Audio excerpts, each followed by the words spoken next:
Welcome to HortTube. My name is Jim Putnam. This video is going to be a combo of a few odd jobs here in the garden. We are in the process of doing our hardwood mulching. The other odd jobs video from last week or the week before, we put down wood chips in the paths and did all kinds of other pruning related things. But we're also going to jump around a couple things in the neighborhood that are blooming, that are close by, that we're always fond of, and a few things we haven't shown off that are flowering here in this garden. The first thing I'm going to do though, again, mulching is our main thing right this second. We usually do some sort of jump start video every season, and it would have been several weeks ago normally that we will start some of our dahlias early, liatris early, elephant ears, caladiums, several things that we'll start early that we wouldn't necessarily put in the ground before our average last frost date, but we can get them started in a container. And if it's going to get cold, we could take them inside if we needed to. But by jump starting them, some of these are just flat out small. Tubers, bulbs, and corms. That would be the three things, three different types of things. But by jump starting them, we can get a little bit of root growth on them, maybe get a little more out of them during the season, especially something with like dahlias for us, where we may be buying a tuber in a bag that's a little small.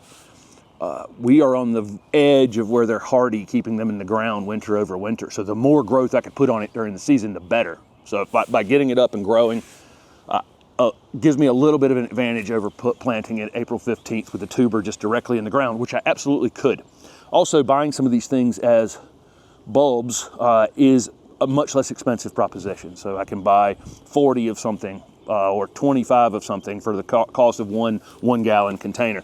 And some of these are just small. Caladiums the last few years have been super small. So getting them started in any way, and we can overwinter these by digging them up. Sometimes they'll come back without it depending on the winter, but we'll just take these, put them in a gallon container, no real special soil. We're actually using some compost that was left over from last year's container plants. We started our potatoes in grow bags last year, grew the potatoes out, and then where the soil got dumped from the potatoes from last year, that's the soil that I'm using to jumpstart these.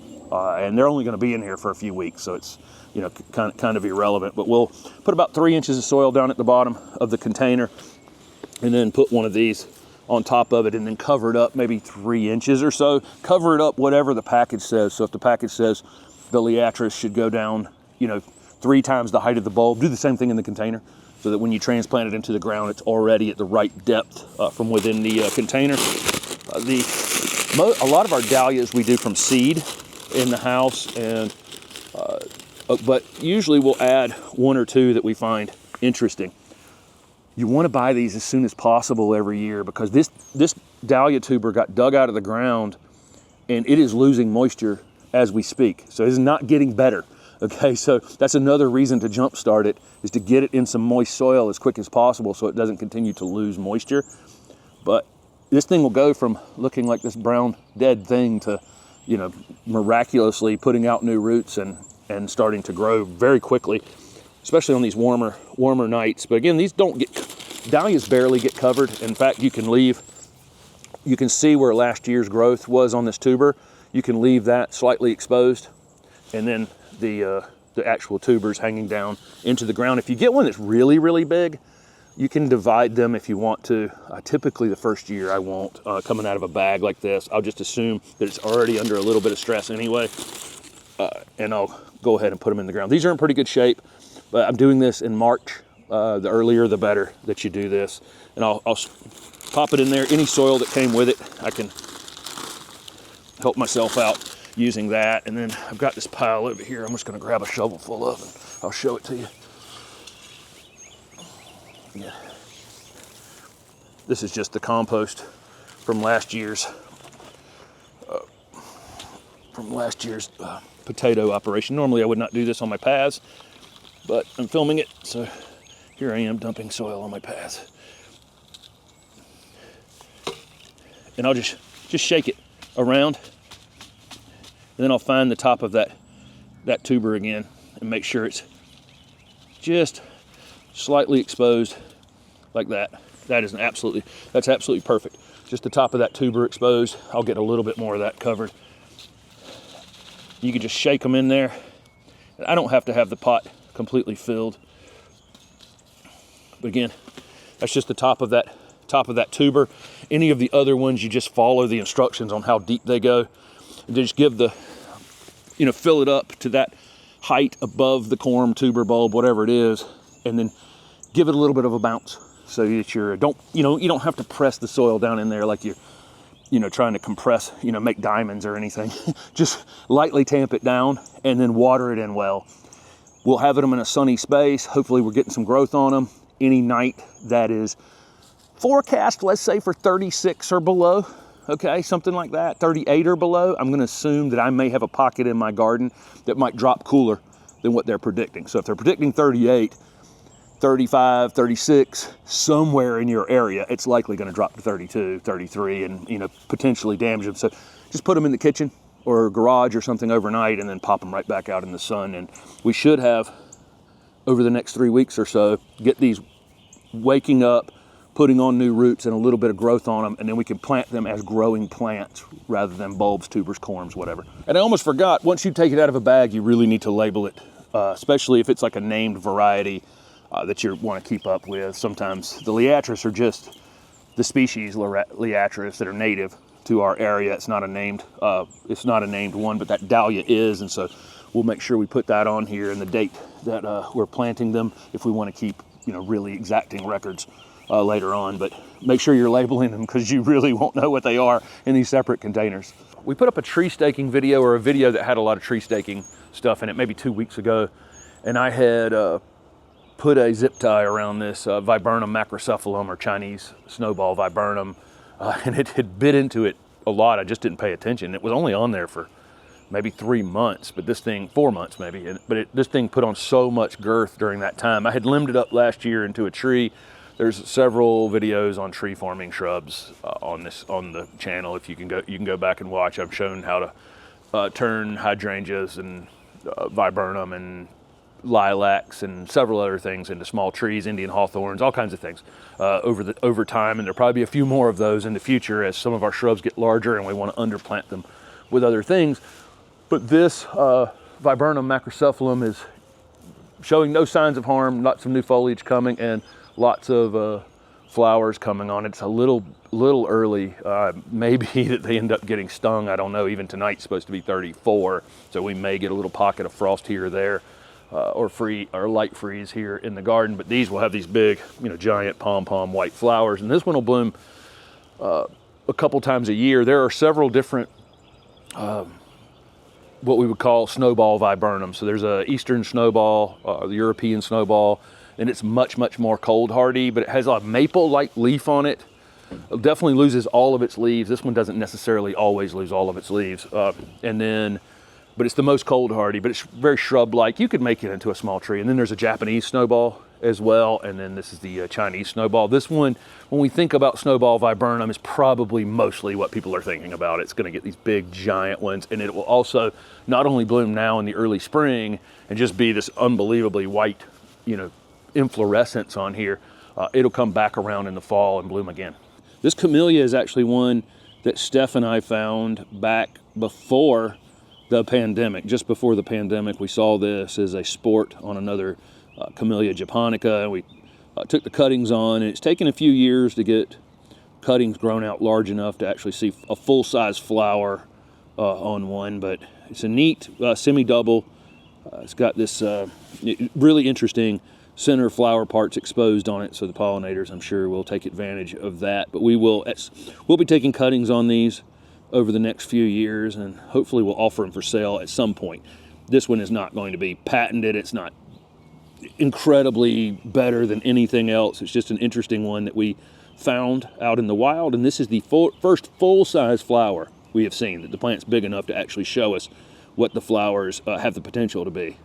Around the future patio in the back garden, we rotated a couple of different daffodils. This one is called Casada, and the yellow is starting to fade a bit in it. Look how detailed these flowers are. This is how they initially open, with that really bright yellow, but then it fades to this lighter yellow. But this one's called Casada, and it's really an interesting daffodil. Beautiful. This is the first year in the ground, so this is not going to be their the big show next year will be fuller and taller, and probably the flowers just slightly larger. And then next to it, we rotated it with one called Golden Echo. And the flowers are just extending now. But you see, on the first year, sometimes you can have the foliage eat the flower just a little bit. The flower stalk didn't get quite as tall as we would want it, so it's hidden down in the foliage a little bit. That should correct itself the next year. Again, things you put in the ground the first year aren't always going to be perfect. Sometimes time is required. We've shown off several of these daffodils that have these multiple flowers on each flower stalk. This one is called geranium. This is a late blooming daffodil. We talked about this in the past. You have early, mid, late blooming daffodils, so you can have them bloom continuously for a much longer period of time. If you buy all the same one or buy all the same early ones or late ones, the window for daffodils can go by really, really quickly. But this one is super, super interesting. This is the second year, I think, coming up on this one. And this one is a good southern one. If you go over to the Color Blends website, they do have a tab for southern bulbs, and this is one they recommend. Doesn't need as many chill hours to come up and perform every year in the south. Here's one called Ceylon. We actually planted these in a long row that Steph is using for cut flowers for inside the house. This thing is absolutely beautiful. That orange center and the yellow petals, the orange corolla and the yellow petals. And then this one's called Pipit. It's a small one of the dwarfs that we have in the garden. Perfect name for it, Pipit. It's definitely facing toward the sun, so we can see it from the other side really a little bit better than this side. And then I think you can see up and behind it the tulips coming up in our yellow pansy planting back there. They're kind of peak at this point. Look, we've been super lucky. We've had the early spring flowering shrubs not get damaged by any frost, but we've also not, sometimes the result of not getting that cold is that we get to 85 or some 80 or something crazy, and we haven't had that either. So the tulips, the daffodils, hyacinths, all these we're getting the maximum amount of time out of them, and the shrubs aren't being damaged. It's kind of a nice overall spring. A few more of the species tulips are showing off out here. This one is called Tinka. The flowers open up during the middle of the day. So I'm shooting this in the morning, and they're closed up like this, and then they open up big and wide for the sunshine. There's Tinka, and then at the end, right here, we have Lady Jane, and you can see these petals start to peel open and open up to the sunlight during the day. They'll last several days. We have lots of plantings of these all over the garden. Here's a few Baker's lilacs that we showed off last week, but I'm just going to showing you because that flower you can see starting to open where at. It is exactly 8:20 in the morning, and they were just as tight as those other ones 30 minutes ago. Within an hour or so, they'll open themselves up and take in the sunlight all afternoon. I would say that overall, Baker's lilac is probably, we have a lot of species tulips in this garden. This one's probably the most reliable, coming back with the big, large, the same size flowers it had before.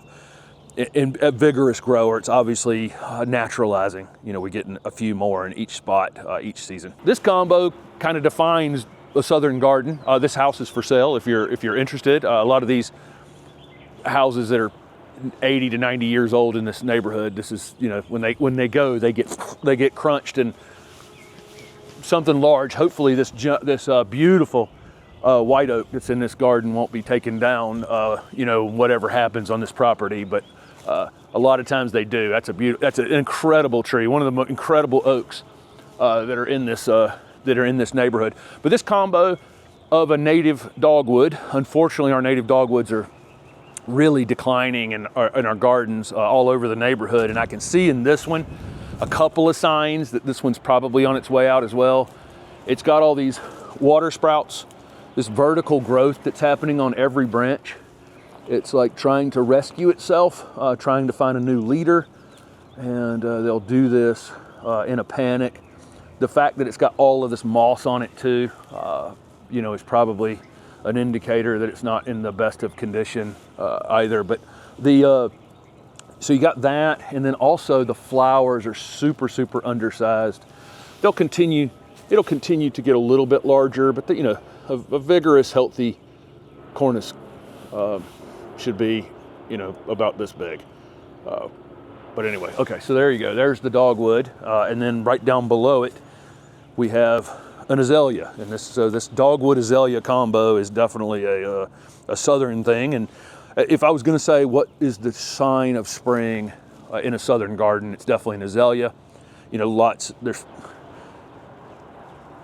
no exact, thousands and thousands of azaleas in this neighborhood, you know, and then of course there's newer encores and the reblooming ones, but there are a lot of these azaleas were planted who knows how many years ago. We took the ones off the foundation at the house, had been there probably since the house was new. It was 70-year-old plus azaleas that we took out there. So there's no telling how long. This one's been cut back a bunch over the years, but this is the combo right here. This is our native dogwood with spring flowering evergreen azaleas. This Japanese maple, which is close to the home garden, is maybe my favorite plant in the entire neighborhood.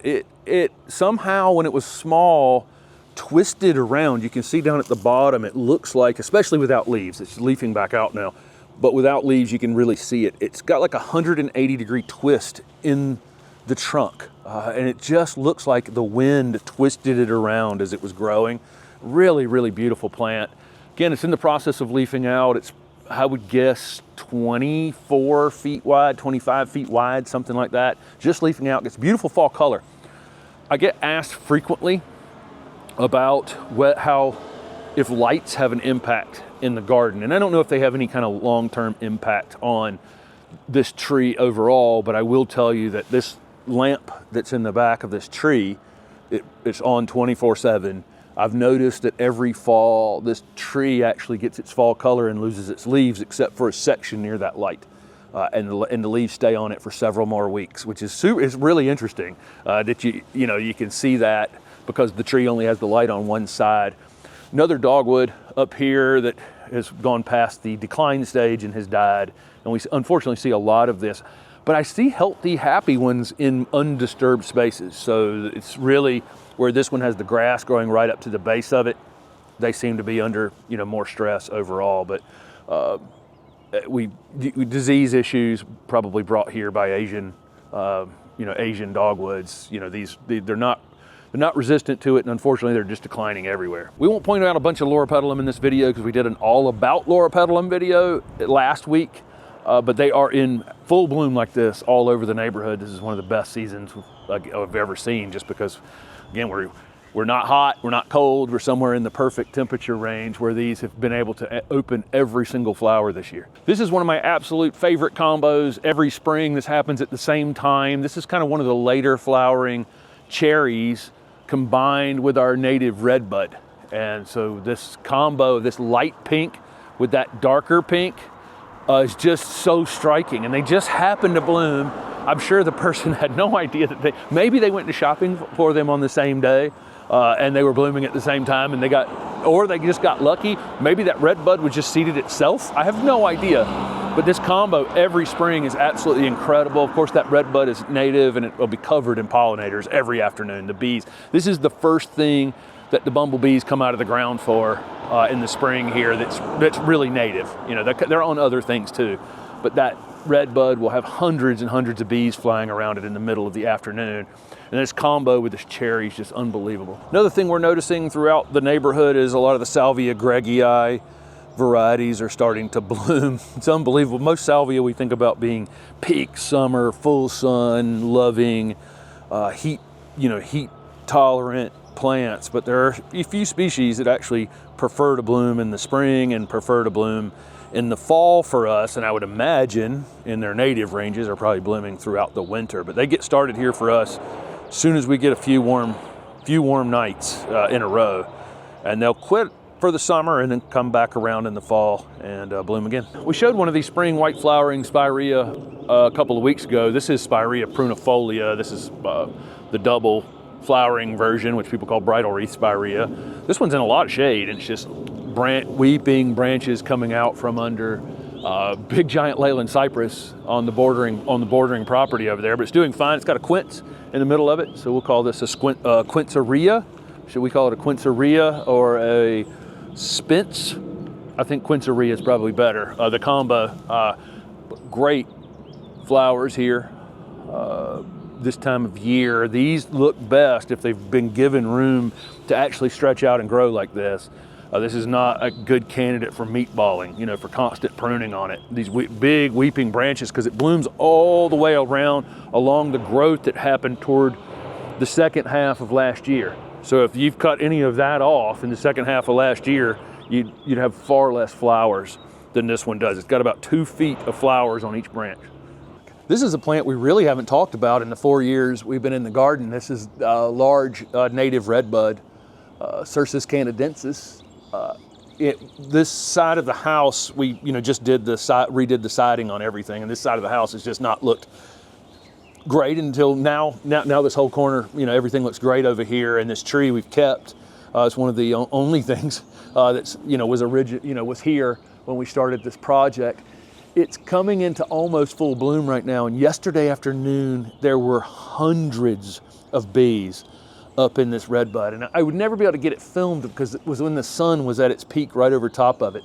But just absolutely hundreds of native bees. These flowers are actually edible if you want to try redbud flowers while they're in bloom. We have, of course, native redbuds, and then there are Asian redbuds as well, and then we have all kinds of named cultivars that are out there with interesting yellow foliage and all kinds of interesting ways they're grown. But this is just a native redbud, and it's a seedling, and it produces a lot of seed.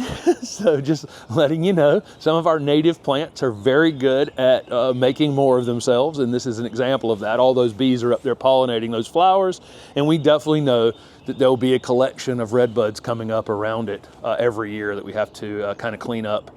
But that's okay, because this is one of our absolute great native plants. This is an interesting one. You see these pretty white flowers on this Photinia.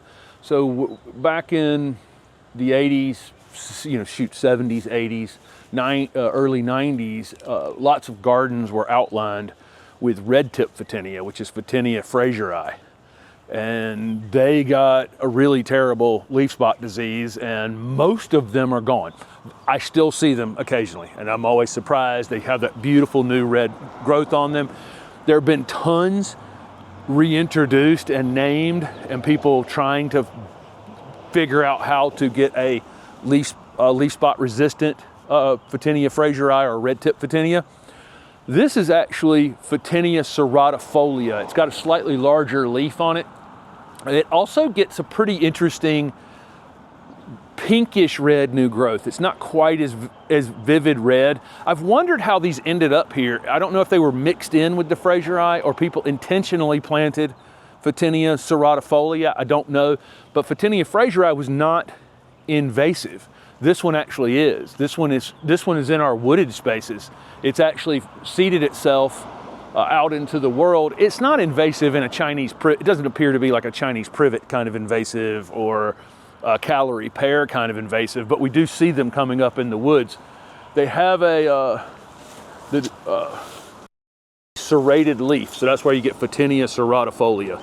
There's a little serration on the back of the leaf. And they do get some, this isn't a rose family plant, so they're going to get some leaf spot related issues. So I'll see some spotting on the leaves, but because they're not overplanted like the fraseris were, it just hasn't run amok and started killing the plants.